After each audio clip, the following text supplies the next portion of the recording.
na akong malakas para sa mundo ng mga tao.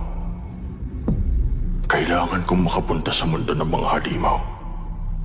Wala na akong makakalaban dito. And he's back na nga mga katropa. Ayan, kagigising ko lang. It's a Monday morning, no? Dito sa Head Turners. Ayan. Sa Monday morning, nandito tayo sa aking office na sobrang kalat.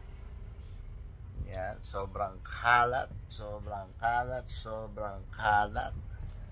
So, ayun, kagigising ko lang. May nakita akong video na kumakalat sa social media. Ayan. CJ is back mga katropa. With a vengeance. So, yung kwento ko lang, kasi kinilabutan kami ni Mami. Diba? Kinilabutan kami ni Mami doon sa video dahil kumaga medyo matagal-tagal na nahimik si Boss CJ nyo eh. Diba?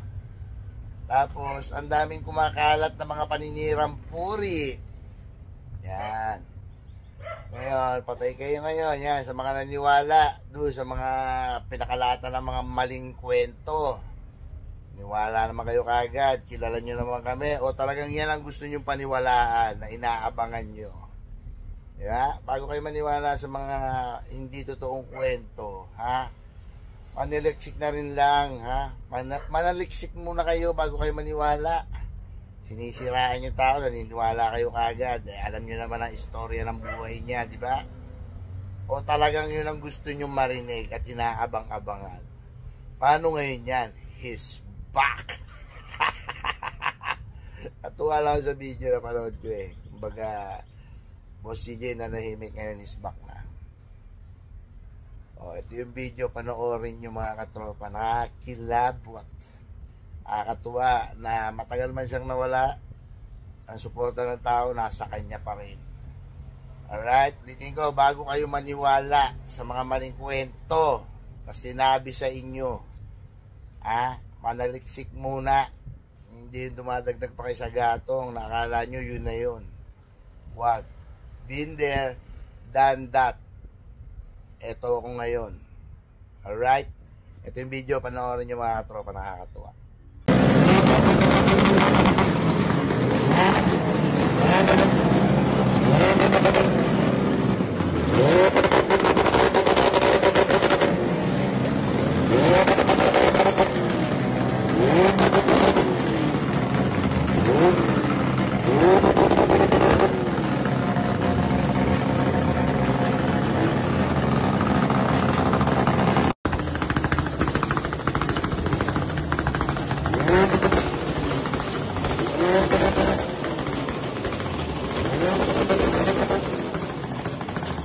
Mm-hmm.